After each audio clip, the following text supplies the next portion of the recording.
In Chapter 18 of Conquest with Zero Strength and Magic, we face an immense challenge, a map with a hard time limit. The objectives are to defeat a total of 3 bosses, Zola on the top of the map and 2 para-generals at the bottom, and we must do this all within 20 turns or else we will get a game over. Because of the time limit as well as the high number of tanky high defense enemies, this is one of the maps I've been most worried about in this challenge. My usual slow rogue grinding strats will simply not work here. In preparation for this chapter, I go all out with my purchases. I buy a 11 sword for Jacob, who I've reclassed to a swordmaster for the swordfair skill, giving him a total of plus 15 damage with swords. I also buy armor slaying weapons like the hammer and anti-beast weapons such as the beast killer and hunter's knife. I also buy a silver dagger, which can be used quite effectively by the 4 master ninjas I just recruited, because their zero strength cannot be reduced below 0 by the dagger's debuffs. Furthermore, captured units will join with a maxed out weapon rank, which does grant a small amount of bonus damage. I start by testing out quite a few starting configurations. Normally, I'll play this map by piling everyone onto one side to increase my force concentration, but when I try this, I just get bottlenecked and cannot make quick progress. So, horrifyingly, I am forced to play the map as it was originally intended, with my forces split across both sides to attack from multiple directions. The 2 sides of the map have different enemy compositions. The top side, where Zola is stationed, is staffed with sorcerers and heroes, and the bottom side is mainly populated by generals and a variety of horse units. I begin by pushing upwards because the heroes and sorcerers, despite doing a lot of damage, are much easier to kill due to their lower defenses. I deploy all 4 of the master ninjas I captured last chapter, and I allocate most of my forces to the right side of the map with a smaller force to the left. On the left side, I lead with Corin and Xander to tank the heroes, while Jacob is somehow nearly able to one-round enemies with the 11 sword. As it turns out, the high base might of magical weapons combined with plus 15 damage from skills goes a long way against low resistance physical enemies. On the right side, I sent in my master ninjas, who join with high speed and resistance, allowing them to fight the enemy sorcerers. The ninjas apply devastating debuffs with a silver dagger, which I can pass between units to use multiple times per turn. Using this, I'm able to utterly destroy the sorcerers with stacked % max HP damage from their skills, in combination with a surprising amount of damage from their daggers. Having annihilated the first group of enemies with surprising ease, I then move on to attack Zola. There are several challenges in doing this. The first is a lack of space in the boss room, which makes it difficult to get the surface area I need to attack with my entire army. And the second is a deadly wave of reinforcements that spawn from the stairs to turn after you engage. In one attempt, I tried to bait the enemies out, but those enemies combined with their reinforcements stack up to a group of 8, which is simply way too many for me to handle in one turn. Even with the power of my 40% max HP damage ninjas, I will still need 3 or so actions to defeat any single enemy. Normally, I would fall back to try to take advantage of terrain or split the enemy up into more manageable chunks, but I can't do that because of the map's time limit, so I'm forced to attack in and I can only take out around half of the enemies, leading to some important units dying on enemy phase, forcing a reset. On a later attempt, I try a more proactive approach. I open by attacking the hero pair with Camilla to launch him over the wall, allowing me to pile on him and kill him immediately. I can't get enough units in range to attack the sorcerer, so I block the entrance to the room to stop him from attacking anyone important. I also decided to try something. Something I did not know going into the map is that you can actually block these reinforcements by standing on the stairs, which causes 4 enemies to straight up not spawn, effectively neutralizing them. The reason I was confused is that it's not immediately obvious if a group of reinforcements can even be blocked. Sometimes, if you try to block reinforcements, they will simply enter the map on the nearest empty space. I take out the remaining grunts and then fight Zola. I was worried that he could be slow to kill because he can self-heal with Nosferatu, but as it turns out, these concerns were unfounded. I attack with a Master Ninja to take away 40% of his max HP after combat, preventing any Nosferatu healing from taking effect, and then attack with Jacob. As it turns out, a combination of high speed and plus 80 avoid from the Duelist, Blow, and Tonebreaker skills on Jacob has stacked so much avoid that enemy mages literally cannot touch him. Jacob attacks, and Zola, who has 0 hit, stands no chance and is quickly slain. With this, I've cleared the top half of the map, but there are only 8 turns remaining.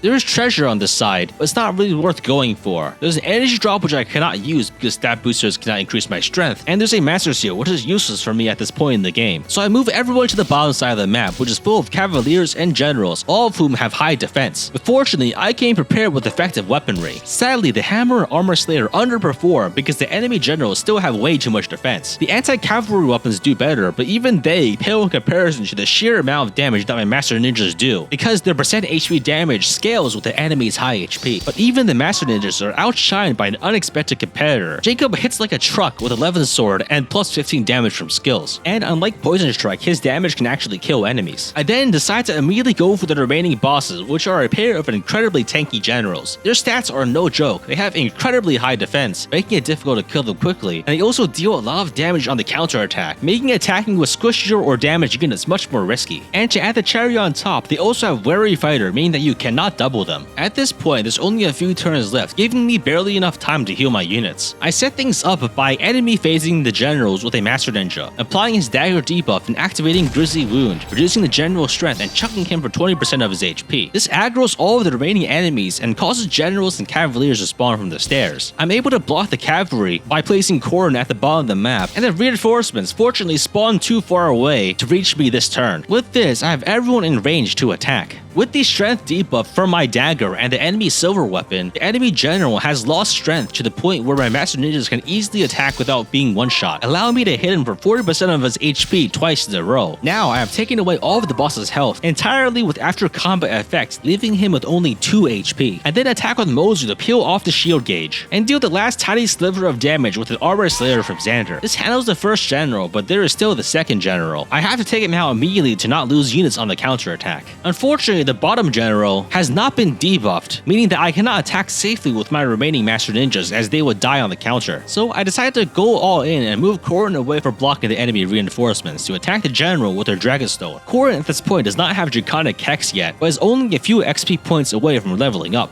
A little known and typically completely useless trick is that if you level up after combat and gain a skill, that skill can apply after combat effects immediately even if you didn't have it when you initiated the attack. So my level 4 promoted Corrin attacks gain enough XP from fighting the general to get to level 5 and obtain the Draconic Hex skill, allowing her to immediately apply the Draconic Hex debuff, dropping all of the general's stats by 4. This allows Kazi to attack without being one-shot, letting me pile on more % max HP damage. I continue attacking, even using pair-ups with Jacob, who was hit with a freeze staff, making him unable to participate in the fight. One last Master Ninja brings the general's HP down to 1, and I deal the last point of damage with a Flame Shuriken from Kaze. As the last boss falls, the map is completed in 19 turns, just barely under the limit. And honestly, I was quite surprised by this outcome because I beat a map that I thought I would be softlocked on in only a handful of attempts. I thought the Master Ninjas would be good, but they exceeded my every expectation and will be critical for dealing with the increasingly strong enemies in upcoming chapters.